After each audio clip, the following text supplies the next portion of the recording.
Events in the Soviet Union on August 19, 1991 led to the process of Ukraine gaining its independence. While the so-called State Emergency Committee took power in Moscow, in truth it was a coup d'etat. Both political forces and activists in Kiev realized that this was a historic chance to take advantage of this moment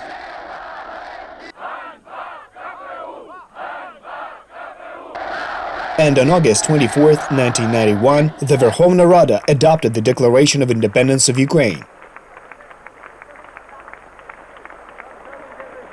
But very few people know today that shortly after this event, the government of the Ukrainian Republic in exile, which had been acting abroad for 70 years before this moment, transferred authority and powers to the country. It was formed after Soviet Russia annexed the territory of the Ukrainian state, which existed in different forms since 1918 to 1921. According to historians, the outcome of the conflict with the Bolsheviks was predetermined by the force imbalance and the internal confrontation of different groups of influence in Ukraine. But what if all this had never happened? What would have been if the Ukrainian state that was formed in 1918 had managed to retain its independence and develop separately from the Soviet Union and relinquish itself from the horrific claws of dependence and terror? Ukrainian writers are just starting to fantasize about this intriguing and difficult subject. But in Kiev, there is a place where history has developed along a different path, namely, it is in the culinary sphere.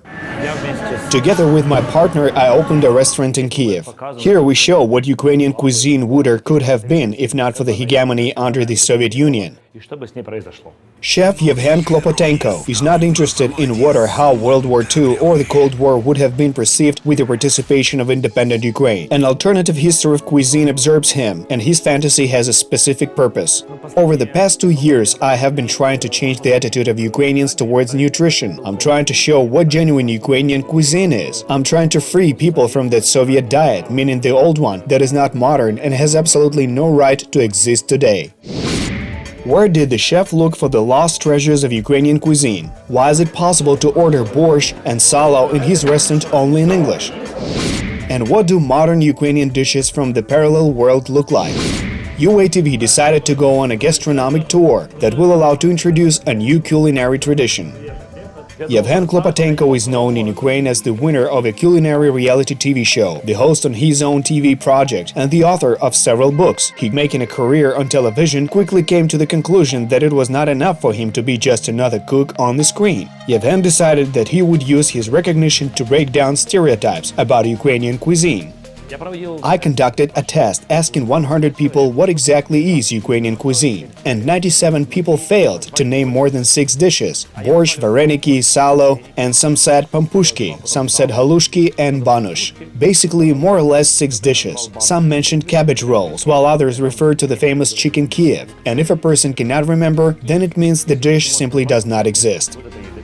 Soon Yevhen realized that the problem is that for 70 years Ukraine was a part of a totalitarian state. The planned economy was designed to unify production as much as possible, especially agriculture, and supply people with limited products. The market mechanisms of supply and demand were not stipulated. So for that very reason, there was often a shortage on the list of products that was approved from the powers above. The task was like this: to limit people to 10 or 17 products, according to which you can set plants and grow them. It wasn't very beneficial for the system of communism, when people started thinking on their own and tried creating something better for their own good. But today the world has changed, and we're living in this country for 28 years without the disastrous and detrimental system of communism. Yevhen calls the cuisine of the era of shortages the cuisine of survival, when people wanted to make at least something decent from improvised ingredients. But the story of many great dishes of world cuisine began just with ordinary food. I thought how the bouillabaisse soup, a very famous French soup that costs 50 euros in Marseille, was created. Fishermen fished, sold and kept cheap fish for themselves. In Mariupol, the same thing is happening today. They just cook soup with these cheap fish. And so it happened that one day in the 1920s and 1930s, cooks discovered this Marseille fish soup. They added a bouquet of garnish and added onions and tomato paste. They raised it to such a level that they started selling it in restaurants and it became a symbol. Yevhen decided that the very same principle of a chef's rethinking can be applied to traditional dishes of Ukrainian cuisine. But the question was where to look for original recipes.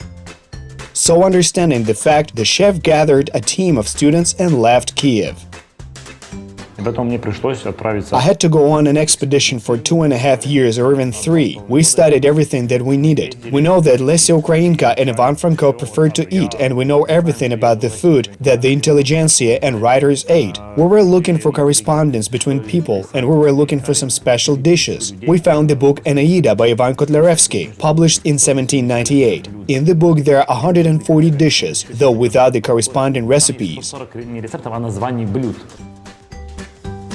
Yevhen remembers that a lot of people from the villages responded to the inquiry about culinary ingredients and sent letters with family recipes. So the cooks composed a massive culinary database, and based on it, they created a model that they named "What did food in Ukraine look like up until the year 1917?" They used to eat sugar beets. It was up to 80% of the diet. And now they don't eat them. They now eat sweet potatoes or yams that are imported from Peru, and we eat with great pleasure. We cannot buy sugar beets in the store, so this is the exact indicator of how things have changed. The best cooks of his team selected 50 dishes whose recipes are quite well preserved in various sources, thanks to their bibliographic and field research. Yevhen Klopotenko gives a tour of his restaurant and shows our viewers the intricate process of preparing traditional Ukrainian dishes. The Ukrainian chef took 2 principles as a basis for putting together the menu. First, all ingredients, including spices, should be local. Secondly, no refined or exotic dishes. Everything should be simple, but at the same time it should be an unexpected surprise. We wanted to take the dishes that we all knew and simply try to modify them. We added the colors of green and red, and this dish became livelier, more aesthetic, and of course tastier. In addition, the culinary team simplified the taste of many Ukrainian traditional dishes, making them less greasy in the spirit of modern cuisine and seasoned with some unusual aromatic spices. The chef's hallmark is simply spices. I believe that if I lived 100 years ago, I would do the same. I would add Ukrainian spices. I would create them using sunflower root, oak bark. There's also calendula, there's calamus, and there's vanilla or sweet grass. I don't know why only alcoholic tinctures are made, but we add to it the meat instead of rosemary, and it's perfect. We also use elderberry, viburnum, and linden. So by creatively adding such herbs and spices to my dishes, I simply improvise and let the dish satisfy people's taste. At the entrance to the restaurants, visitors are warned that they will not enter if they have some kind of stereotypes about Ukrainian cuisine. Here it is written, "Leave your stereotypes outside," or "Leave your mindset outside." This is the place where Ukrainian cuisine is changing, where a new idea is being developed. At first, when we enter the restaurant, it exudes a very pleasant smell because we bake a lot of fresh bread here. So, here's the team. Hello. As for design, we use the traditional Ukrainian colors, white, red, and wooden materials. From these materials we built a new restaurant. I'm quite confident that it turned out to be quite comfortable and cozy for clients. So let's go up to the second floor so that you can see for yourself.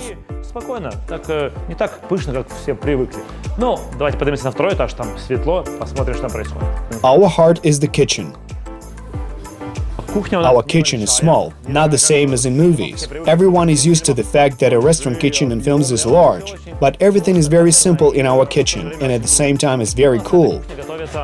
Here we prepare our main dishes, cold, hot, and just about everything. On the walls, I together with my chefs write down various recipes and new culinary ideas, so as not to forget anything. Here we have a dessert and bread baking section. We just bake bread here. It's wheat bread with beets and bacon. It is very important for us not to scream, because they say that the place where the bread is baked should be calm, without any unnecessary noise. Now, while the baker is gone, we should leave quickly. Borscht, vareniki or salo can also be ordered here, but only in English. Yevhen admits that this is the result of a compromise. On the one hand, visitors expect to see traditional positions on the menu. On the other hand, many people need to be educated regarding cuisine. You can't say like, don't eat borscht. That's why we introduced borscht. But we say, if you want borscht, say it in English. Give me please a bowl of borscht. That is, do something and a person begins to think, why are you demanding this from me? And we say, because you should try other dishes on our menu. If you want borscht, we will make it for you. But this is exactly the right way to just break stereotypes of ignorant people. The first dish that Yevhen decided to demonstrate is not exclusively Ukrainian, but it is definitely known and clear that the recipe is used in traditional national Ukrainian cuisine. Vereshchaka is meat that is stewed in kvass. If you did not know, kvass is one of the most popular beverages in Ukraine. Therefore, what we do? We take kvass, put rib sticks into the pot and stew them, and then we add a teaspoon of flour so that it thickens the sauce. Then it stews for approximately 20 minutes. Ideally, it can be prepared in a brick hearth, if you have one in your home. If you do not have such a hearth in your house, then this dish can be prepared on a small stew pan. All you have to do is stew them. As a spice, Yevhen adds chernobrivtsi. In English, they are known as marigolds. They're Ukrainian perennial flowers. Most people traditionally decorate their flower beds and gardens with them, but it is ultimately the chef's decision to use them as a seasoning. After our ribs boil for a bit in kvass with the addition of flour and marigolds and other Ukrainian spices, we need to put them on a plate. So then we pour on the ribs the sauce that we prepared and then thicken the bread. The fact is that previously the vereshchaka sauce was thickened with bread.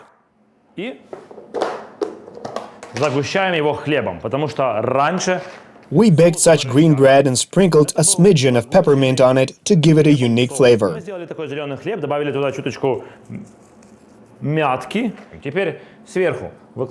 Now we put a small tomato on top to add some color to the dish. We get used to the fact that traditional food does not have a very aesthetic appearance, but it seems to me that this is absolutely wrong impression.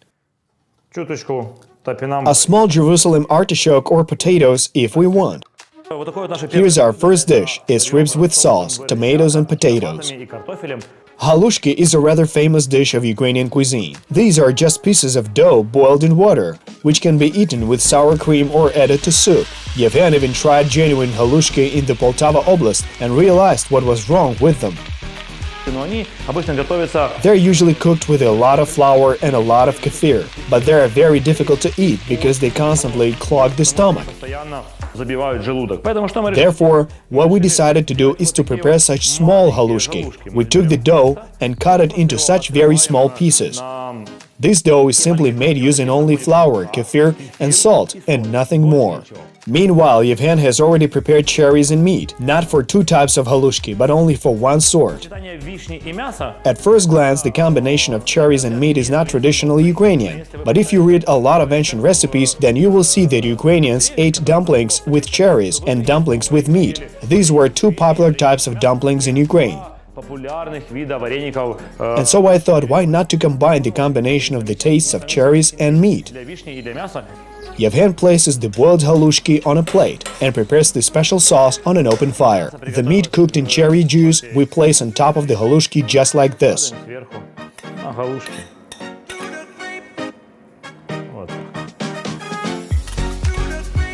And then we pour the juice on them.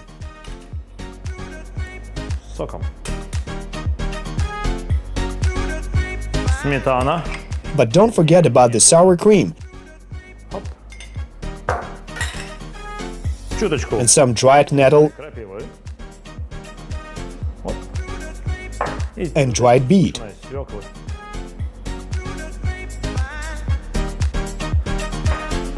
These are very key elements to give the required taste for such galushki, which are delicious, and you will thoroughly enjoy the combination of cherries and meat. According to Yevhen, for many restaurant guests, the traditional Ukrainian names on the menu are completely new and unfamiliar. But every now and then, there is a visitor who remembers that this dish was prepared for him in childhood. The chef hopes that such impressions will be an incentive for people to recall and rethink the culinary history of Ukraine together with him. People begin to understand why they come here for some unusual cuisine in order to feel a part of history, and not just eat some dishes in order to survive this pleasure from traveling. We need to make this establishment a super cult one. where people will come and eat and enjoy true culinary culture. And then the information will be spread about this cuisine all over the world. I definitely believe that some kind of magic is happening in this place. I'd like this to inspire other people who are engaged in Ukrainian food to establish Ukrainian restaurants and apply the concept of Ukrainian food so that people understand that Ukraine can create value. Ukraine can be interesting. Можно зарабатывать. Украина может быть интересной.